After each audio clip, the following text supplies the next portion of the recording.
आज के ये आवाज आ रहा है ना?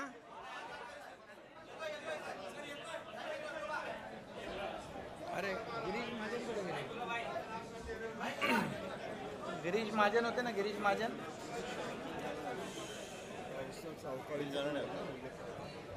आपले लोक विचारतील।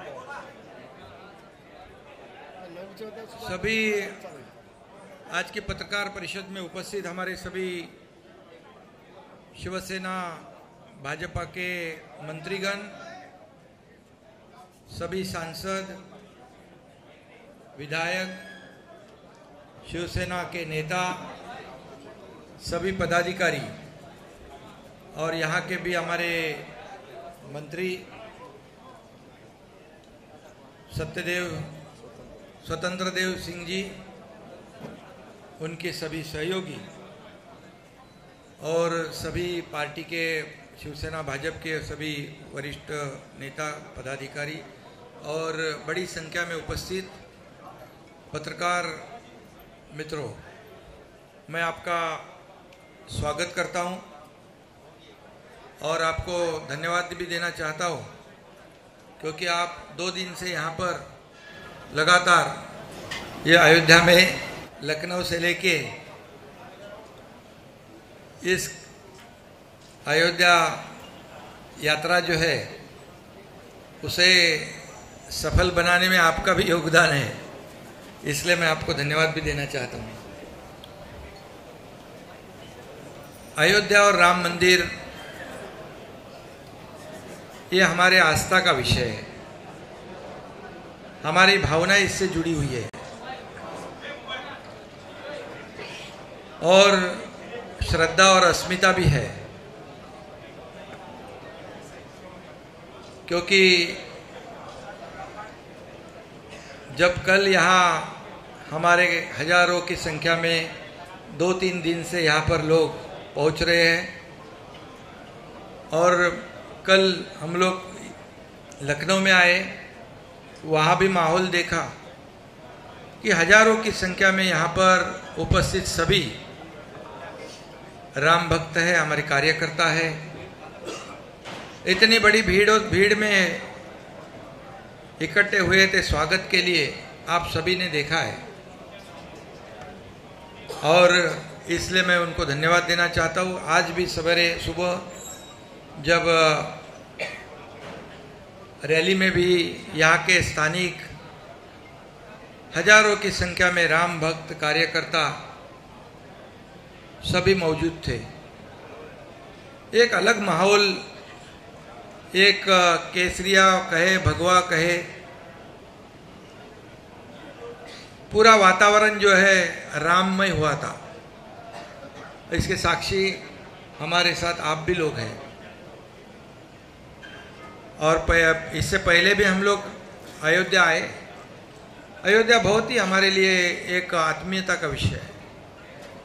यहाँ आने का जब सोचते हैं तो बहुत ही एक दिल में एक खुशी की लहर, एक समाधान और एक अलग ही कुछ महसूस होता है, क्योंकि वहाँ का वाइब्रेशन ही वैसा है। प्रभु रामचंद्र जी के चरणों से, पदस्पर्शों से ये पावन हुई भूमि है। हम सोचे कि अयोध्या में जब उस समय का क्या माहौल होगा जब राम 14 साल वनवास पूरा करके वापस अयोध्या में आए होंगे, तो वहाँ जब दिवाली जनता ने मनाई होगी, ऐसा माहौल आज हम सोचते हैं, इमेजिन करते हैं। गुड़ी, तोरण, सब जल्लोष, दिवाली, खाली ये सोच ही सकते हैं हम लोग। लेकिन 500 साल का इंतजार करने के बाद सभी लोगों को ये सपना लग रहा था कि राम मंदिर, सभी लोगों की सोच थी। हमारे हिंदू हृदय सम्राट बाबा साहेब ठाकरे जी का सपना था। तमाम इस देश के लाखों करोड़ों हिंदुत्ववादी विचार के राम भक्त, उनका सपना था। क्योंकि ये अयोध्या जो है, राम मंदिर जो है, ये हिंदुत्व का प्रतीक है, अस्मिता है। और यहाँ पर जितने भी हमारे देश में हिंदू भाई बहनें हैं, विदेश में जरूर आते हैं। और सबकी एक ही सोच थी, सबका एक ही सपना था, सबकी एक ही अपेक्षा थी कि राम मंदिर बन जाए।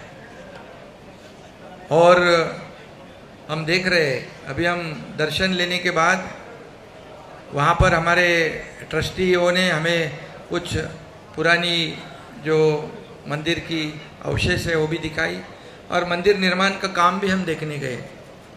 पिछले बार भी आए थे, थोड़ा प्लेटफॉर्म जैसा काम था, आज देखा तो खंबे खड़े हो गए, ऊपर का छत भी खड़ा हो रहा है।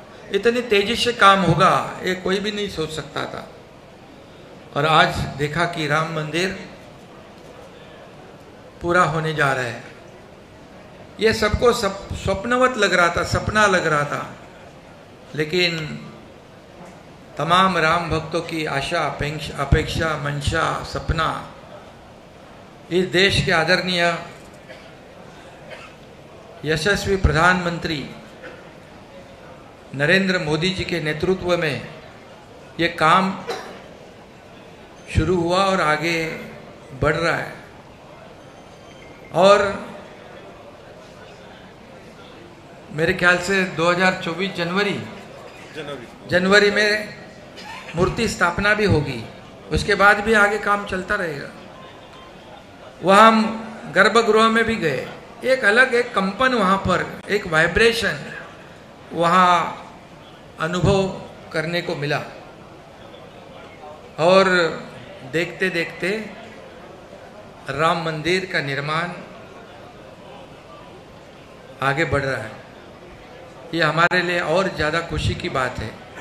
इस वक्त का दौरा जो है, इस वक्त ये राम मंदिर का निर्माण हो रहा है, इसमें मोदी जी के नेतृत्व में काम हो रहा है। हमारे यहाँ के लोकप्रिय मुख्यमंत्री योगी आदित्यनाथ जी इसमें पूरा सहयोग कर रहे हैं और उनकी निगरानी में, देखभाल में इसका निर्माण का काम शुरू है, मंदिर निर्माण का। और इसलिए इस दौरान जो यात्रा है उसमें अलगपन महसूस होता है। राम मंदिर का निर्माण भी जोर से हो रहा है। हमें प्रभु रामचंद्र जी के आशीर्वाद से धनुष्यबाण भी मिला है, पार्टी का नाम भी मिला है। और मुख्यमंत्री बनने के बाद पहली बार मैं पहले वक्त यहाँ पर प्रभु रामचंद्र जी का, रामलला का आशीर्वाद लेने पहुँचा। हमारे सभी सहयोगी, साथी, नेता, मंत्रीगण, विधायक, कार्यकर्ता, ये बहुत ही आज का दिन मेरे जीवन में सबसे बड़ा सौभाग्य का दिन है। आज का दर्शन, आज की जो यात्रा है, ये मैं कभी जिंदगी में भूल नहीं पाऊंगा। इससे पहले भी मैं आता था, नियोजन करने आता था, लेकिन आज हमारे कार्यकर्ताओं ने इस यात्रा का नियोजन किया है। और यात्रा का नियोजन आप देख रहे हो, इतनी शानदार किया है, इतना शानदार किया है कि पूरी तरह एक माहौल जो है इतना बन गया है।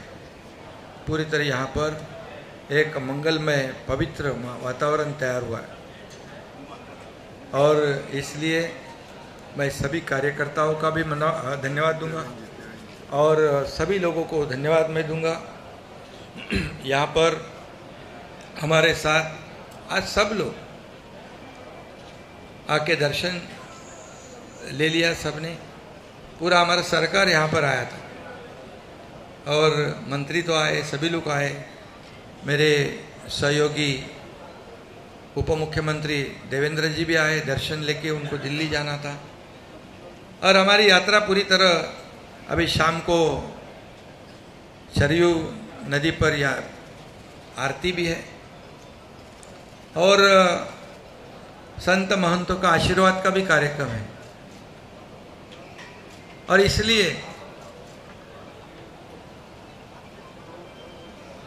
कई लोगों को इससे थोड़ी एलर्जी भी है और दर्द भी हुआ है, ठीक है। लेकिन मैं एक ही बात कहूँगा, ये राम मंदिर और अयोध्या हमारे शिवसेना और भारतीय जनता पार्टी के लिए कोई राजनीतिक मुद्दा नहीं है। यह हमारे आस्था और श्रद्धा का विषय, भावना का विषय है। और आज देख रहे हैं हम लोग इतने जोर में यहाँ विकास के काम हो रहे हैं। योगी जी को भी मैं धन्यवाद दूंगा, उनके मंत्री जी को धन्यवाद दूंगा, हमारे उप मुख्यमंत्री देवेंद्र जी को भी धन्यवाद दूंगा। उन्होंने भी समय निकालकर यहाँ दिल्ली में बैठक होने के बावजूद वो यहाँ पर पहुँचे और यहाँ का विकास हम देख रहे हैं। तो तेजी से यहाँ पर अयोध्या का विकास होगा, राम मंदिर बनेगा, लाखों करोड़ों लोगों को यहाँ इसका अपनी रोजी रोटी में भी फायदा होगा। लेकिन मैं जानता हूँ, समझता हूँ कि ये यात्रा जो है हमारी अयोध्या यात्रा, यहाँ जो पहुँचे हैं और टीवी पे जो देख रहे हैं, ये लाखों लोगों को तो बहुत ही एक आनंद देने वाली यात्रा है। लेकिन कुछ लोग तो ऐसे होते हैं कि उनको कुछ तकलीफ भी होती है, क्योंकि कई लोग जानबूझकर, कई लोगों को हिंदुत्व की एलर्जी रही है, अभी भी हो रही है, क्योंकि आज़ादी के बाद भी कई लोग जानबूझकर हिंदुत्व का अपमान कर रहे थे, गलत फहमी फैला रहे थे, हिंदू धर्म ऐसा है वैसा है। लेकिन मैं आपको बताऊंगा, हिंदुत्व, हिंदू धर्म एक जीवन प्रणाली है। एक हिंदू धर्म में सहिष्णुवाद है, सभी लोगों को साथ लेकर चलने वाला हमारा हिंदुत्व है। बाबा साहेब ठाकरे जी ने भी कहा है क्या हिंदुत्व है, उनके विचार क्या है वो बताए उन्होंने। और हमारा हिंदुत्व जो है अन्य धर्म का अनादर करने वाला नहीं है और सभी को साथ लेकर आगे बढ़ने वाला। लेकिन कई लोगों को लगता है कि हिंदुत्व हर के घर घर में, मन मन में जाएगा, पहुंच जाएगा तो हमारी राजनीतिक दुकान बंद हो जाएगी, हमारा कारोबार ठप हो जाएगा। ऐसे डर के वजह से आज़ादी के बाद लगातार ऐसी कोशिश कई लोगों ने की है।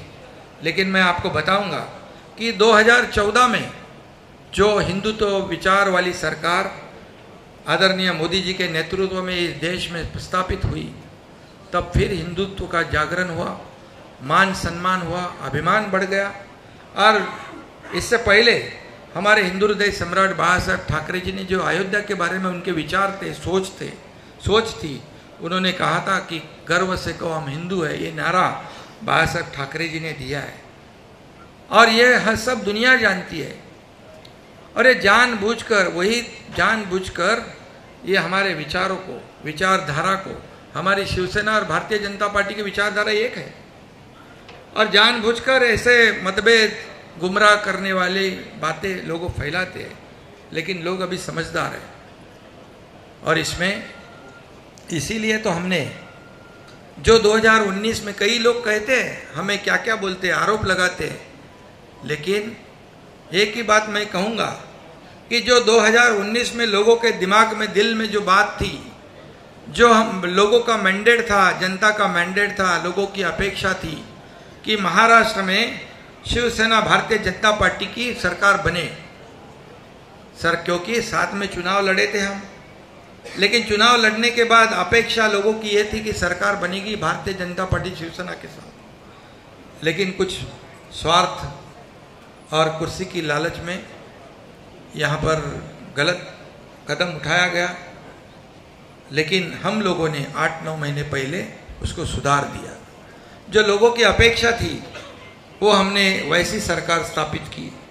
और इसीलिए तो आप जानते हो कि जहाँ जहाँ हम लोग जाते हैं लोगों का इतना बड़ा प्रतिसाद होता है, लोगों के चेहरे से दिख जाता है क्या है, उनके मन की बात जो थी, उनके दिल में जो था, वैसी सरकार हमने स्थापित की है। और हम खुलेआम यहाँ पर आज हमारी दोनों की विचारधारा को लेकर यहाँ पर अयोध्या में दर्शन के लिए आए हैं। और जो जानबूझ के जो कर रहे हैं उनको तो पहले तो कई लोग कहते थे कि पहले मंदिर फिर सरकार। आप सबको मालूम है, पहले मंदिर फिर सरकार। लेकिन जिन्होंने राम मंदिर का विरोध किया, बाबा साहब ठाकरे जी ने जिनको दूर रखा था हमेशा, उनके साथ सरकार तो बना दी। मंदिर तो वो मंदिर के लिए कुछ नहीं कर पाए, लेकिन मंदिर के करने के लिए मोदी जी सक्षम है। और उन्होंने मंदिर का निर्माण शुरू कर दिया। बाला साहब ठाकरे जी का सपना पूरा करने का काम मोदी जी ने किया है। पहले ये भी कहते थे कि मंदिर वही बनाएंगे, तारीख नहीं बनाएंगे, वो तारीख नहीं बताएंगे। क्यों? किसके ऊपर आरोप था आप समझते हो। लेकिन मोदी जी ने मंदिर भी बना दिया और तारीख भी बता दिया, तो झूठा कौन साबित हुआ। और इसलिए मैं इतना ही कहूँगा कि हम यहाँ से प्रेरणा और ऊर्जा लेकर, जैसे प्रभु रामचंद्र जी ने, देखो उस वक्त का आपको भी पता है, पिताजी को दिया हुआ न दिया हुआ वचन, मतलब किसी ने कहा वनवास आपको भोगना है, तो बिना कुछ कहे सुने क्यों क्या नहीं गए 14 साल वनवास। और दूसरी तरफ क्या हुआ आपको मालूम है, मुझे बताने की जरूरत नहीं है। जो लोगों को जबान दी थी, जो बाला साहब ठाकरे जी का जो अपने पिताजी की जो उनके जो मंशा थी, अपेक्षा थी, सपना था, उसके खिलाफ जाकर सत्ता की लालच में क्या किया आप जानते हो। इसलिए मैं ज़्यादा कुछ कहूँगा नहीं, और आरोप लगाते जाओ, उसका जवाब हम काम से देंगे। काम शुरू हो चुका है, आप जानते हो। आपको खास करके मैं या उत्तर भारत के आप सभी पत्रकार भाइयों को कहता हूँ मैं कि पिछले 8-9 महीने में ऐसे निर्णय हम लोगों ने लिए हैं कि पिछले कई सालों में ऐसे निर्णय नहीं हुए थे। क्योंकि हमारी सरकार जनता की सरकार है, हमारी सरकार आम लोगों की है, हमारी सरकार किसानों की है, हमारी सरकार कामगारों की है, हमारी सरकार विद्यार्थी है, महिला है, सभी लोगों की सरकार है, गरीब जनता की सरकार है, रोज कमाता है रोज खाता है, उनकी सरकार है, सभी लोगों की सरकार है। और इसलिए हमारी सरकार जो काम कर रही है, आज मैं बताऊंगा कि कुछ लोग कहते थे कि यहाँ पर किसानों को नुकसान हो रहा है, बेमौसम बारिश हो रही है, नुकसान हो रहा है, और ये अयोध्या में चले गए। लेकिन आपको मैं बताऊंगा, मैं सुबह 7 बजे से मेरे चीफ सेक्रेटरी से लेके विभाग के सभी सेक्रेटरी, सभी कलेक्टर, जहाँ जहाँ नुकसान हुआ है उनसे लगातार संपर्क बनाए रखा। मैं कलेक्टर को खुद बोला है, स्पॉट विजिट करो, जाओ वहाँ पर, किसानों को जहाँ जहाँ नुकसान हुआ है वहाँ तुरंत जाओ और पंचनामे करो, कितना किसका नुकसान हुआ है। यह है मेरा काम। मैं ऑफिस में बैठ के या घर में बैठ के आदेश देने वाला मुख्यमंत्री नहीं, मैं फील्ड पर उतर के काम करने वाला मुख्यमंत्री है। आपके पत्रकार मुझे कल पूछ रहे थे, जब मैं ट्रेन में लोगों को विदा करने के लिए आया था, बोले एक मुख्यमंत्री ये अयोध्या में जाने वाले ट्रेन के कार्यकर्ताओं को विदा करने आया है। मैं ये ऐसा मुख्यमंत्री है कि जमीन से जुड़ा हुआ है, कार्यकर्ताओं की भावनाओं से जुड़ा हुआ है। मैं खाली आदेश देके एयर कंडीशन में बैठने वाला मुख्यमंत्री, घर में बैठने वाला नहीं।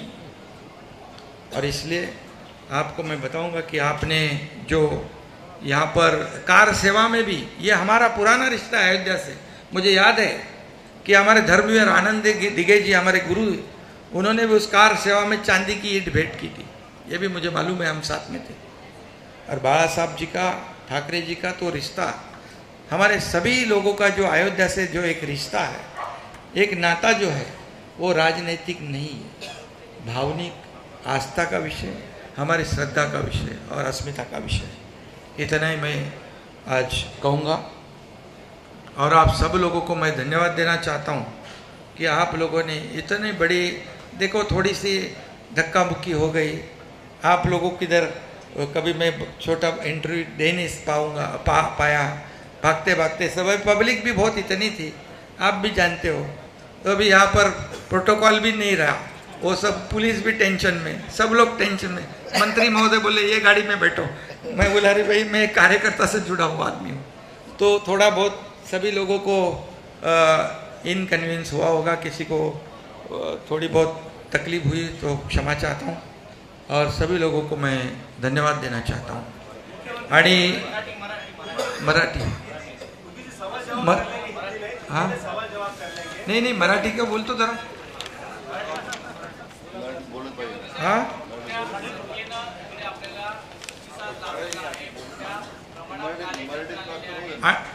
खरं म्हणजे मी सगळ्यांना मनापासून धन्यवाद देतो।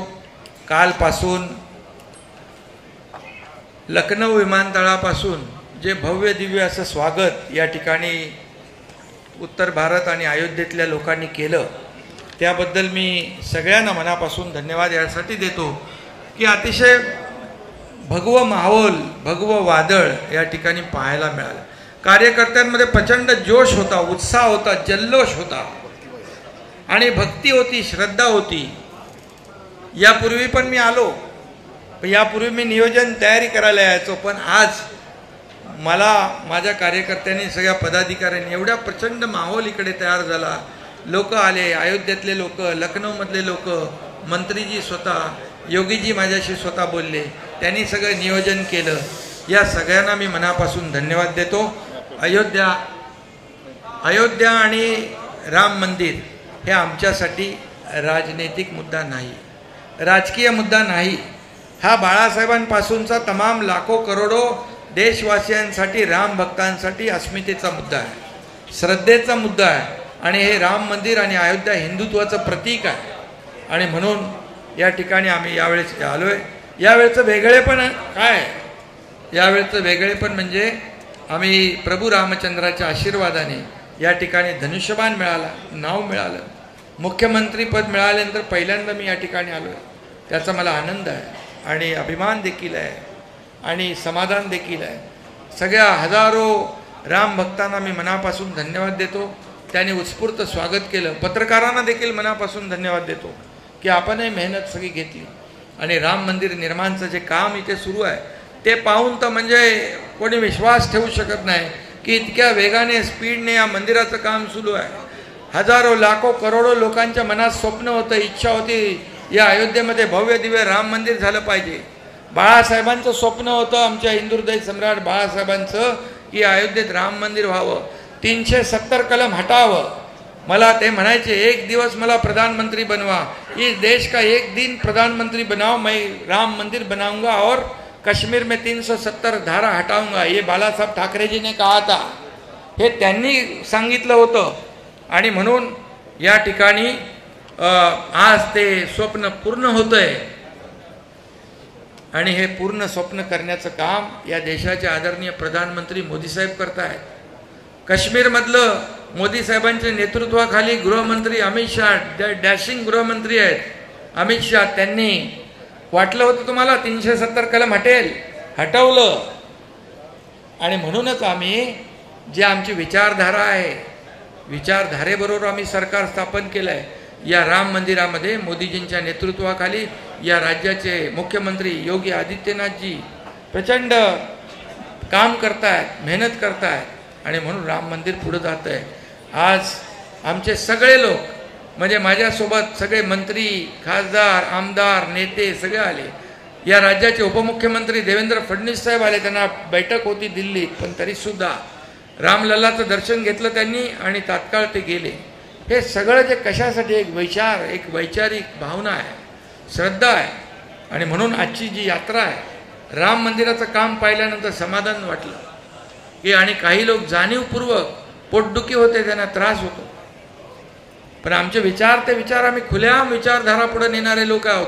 बाळासाहेबांची विचारधारा, हिंदुत्वाची भूमिका पुढे नेणारं सरकार आम्ही स्थापन केलं आहे आणि मग आम्ही खुल्याआम आलेलो आहे। इथे काही आम्हाला कोणाचा आड पडतात नाही। मगाशी म्हटल्याप्रमाणे तुम्हाला मी सांगतो परत एकदा, मंदिर वही बनाएंगे इन काय काय आहे ते, सरकार पहिले का मंदिर पहिले, त्याच्यामध्ये मी जात नाही। पण आजची जी अयोध्या यात्रा आहे ही माझ्यासाठी फार, माझ्या आयुष्यातला हा दिवस जो आहे हा सगळ्यात परमोच्च आनंदाचा क्षण आहे।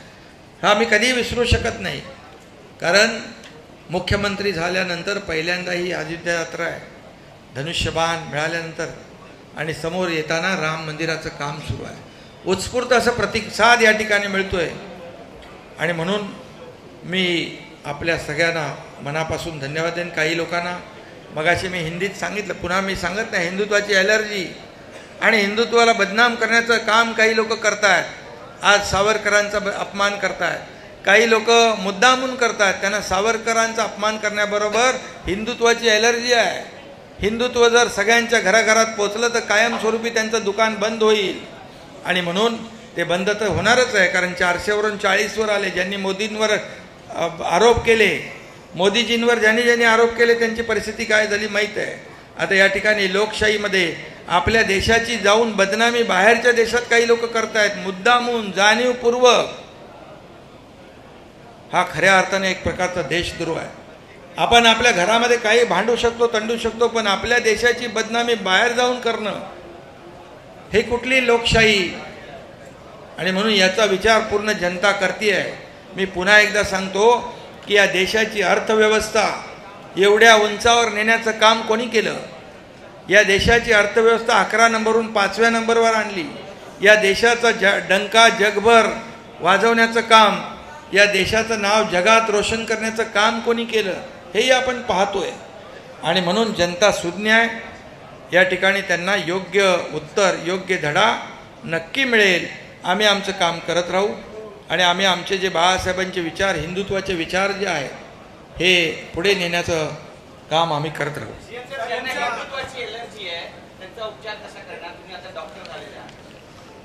मी डॉक्टर ते डिग्रीचं सोडा, मी अगोदरच डॉक्टर होतो म्हणून तर मोठं ऑपरेशन केलं मी. आणि यांना काय ऑपरेशनची गरज नाही लागत, त्यांना छोट्या मोठ्या गोळ्या दिल्या तर बस.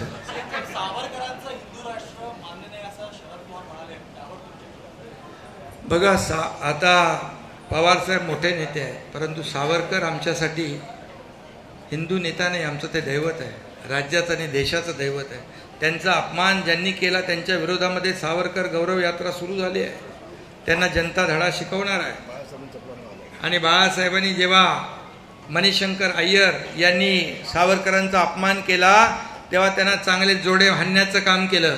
पण आताचे कोण जे वारस म्हणतायत त्यांनी काय केलं? मूग गिळून गप्प बसले. साधा अधिवेशनामध्ये सावरकरांचा अभिनंदनाचा प्रस्ताव देखील आणू शकले नाही. हे दुर्दैव आहे महाराष्ट्राचं. त्यांच्या मांडीला मांडी लावून बसतात, त्यांच्या गळ्यात गळा घालतायत, त्यांच्या यात्रेत जोडू यात्रे का तोडू यात्रेत जात आहेत. हे कुठलं हिंदुत्व आहे?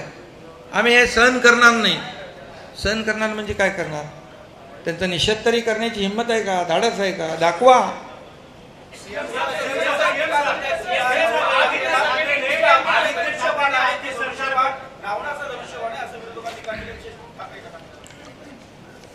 कसलं रावण राज्य?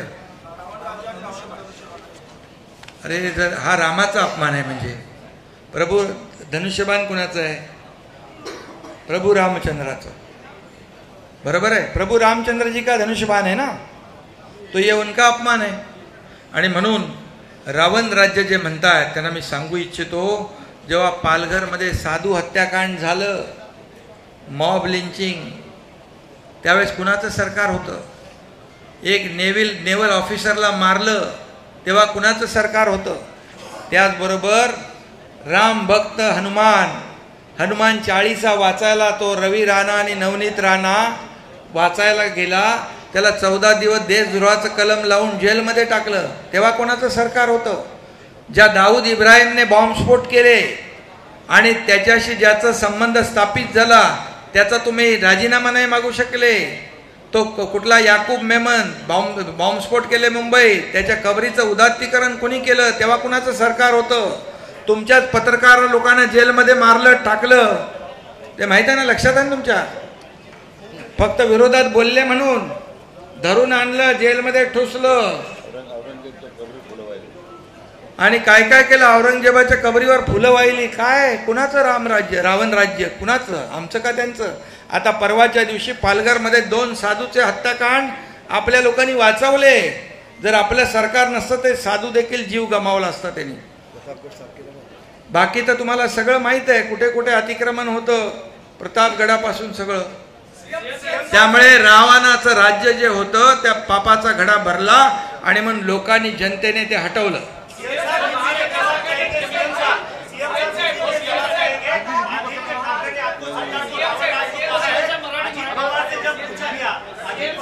अरे भैया तुम आप लोग यहाँ महाराष्ट्र से आए हो, इधर जरा उनको भी पूछने दो, ऐसे क्या कर रहे हैं? वो बोले कि हमारे पर अन्याय हो रहा है, ये महाराष्ट्र का मुख्यमंत्री है करके इनको ये बोल रहा है।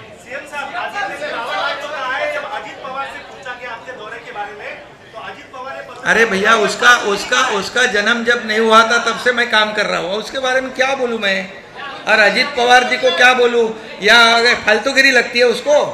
अरे अजीत पवार विरोधी पक्ष के नेता है और उप मुख्यमंत्री रह चुके अजीत पवार, उनको मेरा इतना ही कहना है, अयोध्या यात्रा जो है, ये अयोध्या जो है, राम मंदिर जो है, लाखों करोड़ों हिंदुओं और राम भक्तों की अस्मिता है, ये श्रद्धा है। उसको अगर आप फालतूगिरी कहते हो तो ये राम भक्त आपको बराबर जगह दिखाएंगे।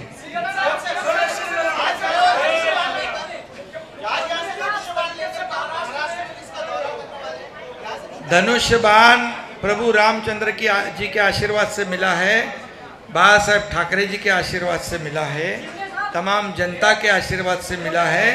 हम महाराष्ट्र में समर्पित भाव से हमारे आखिरी सांस तक ये हम महाराष्ट्र की जनता की सेवा करेंगे। एक जन पूछो।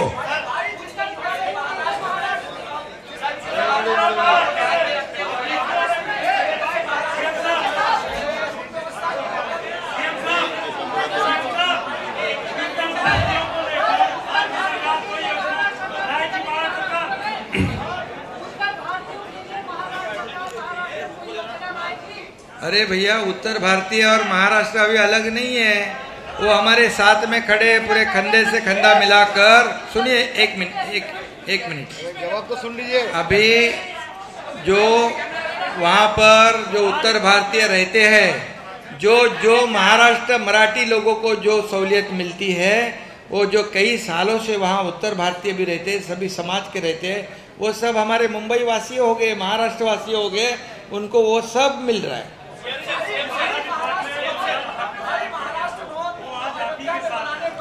महाराष्ट्र भवन के लिए जगह देने की बात हमने विनंती की है इस राज्य के मुख्यमंत्री योगी आदित्यनाथ जी को, और उन्होंने सकारात्मक भूमिका ली हुई है और यहाँ जरूर महाराष्ट्र भवन बड़ा बन जाएगा। और ये भी कहूंगा कि हिंदू हृदय सम्राट बाला साहेब ठाकरे महाराष्ट्र भवन ऐसा बन जाएगा।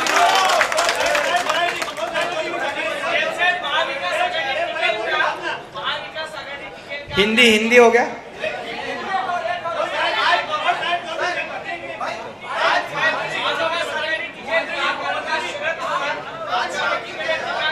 हाँ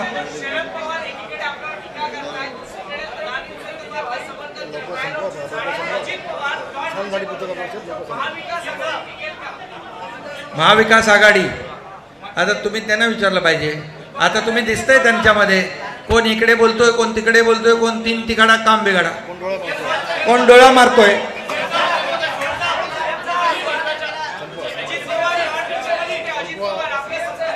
त्यांना ॲलर्जी झाली होती, ऍसिडिटी।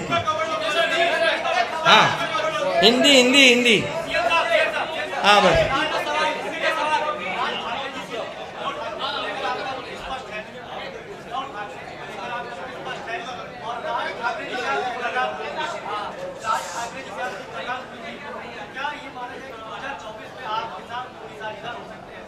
देखिए वो हमारी ऐसे दोस्ती के संबंध है उनके साथ, क्योंकि पहले जब हम उनके साथ थे तो उनको उनकी एलर्जी थी, इसलिए उनको हम नहीं मिल पाते। अभी हमारे को कोई रोक टोक नहीं, तो वो अच्छे इंसान है, अच्छा काम कर रहे, और निश्चित रूप से नहीं राजनीति कोई मुद्दे पे चर्चा नहीं हुई, लेकिन हमारा भाईचारा है, मिलते रहते हैं।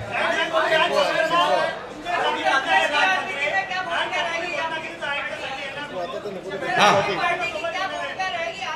हमारे पार्टी की भूमिका स्पष्ट है, हमारी शिवसेना भाजपा की अलायंस है और हमारी विचारधारा एक है, हिंदुत्व की विचारधारा है। और राम लल्ला के दर्शन के लिए हम लोग जब आए हैं, यहाँ से ऊर्जा प्रेरणा लेकर जाएंगे, हमारे महाराष्ट्र में सुजलाम सुफलाम करेंगे, लोगों की समर्पित भावना से सेवा करेंगे और 2024 में शिवसेना भारतीय जनता पार्टी का भगवा महाराष्ट्र पे पूरे बहुमत से लहराएगा। धन्यवाद।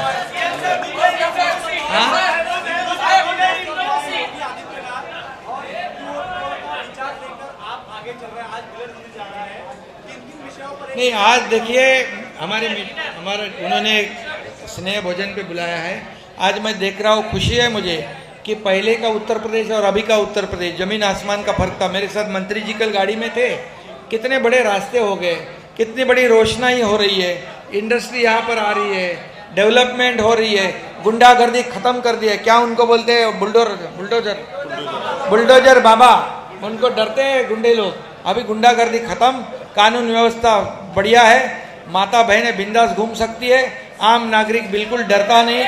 और जिनका डर जो है, उनका खौफ जो है, उनका खौफ और उनका डर गुंडागर्दी वालों को है। आम आदमी यहाँ पर आज बहुत ही सुखी है, विकास हो रहा है। धन्यवाद।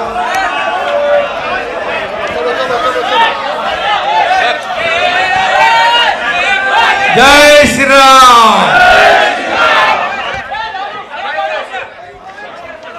जगतगुरु परमहंस आचार्य पीठाधीश्वर तपस्वी छामनी, इनकी तरफ से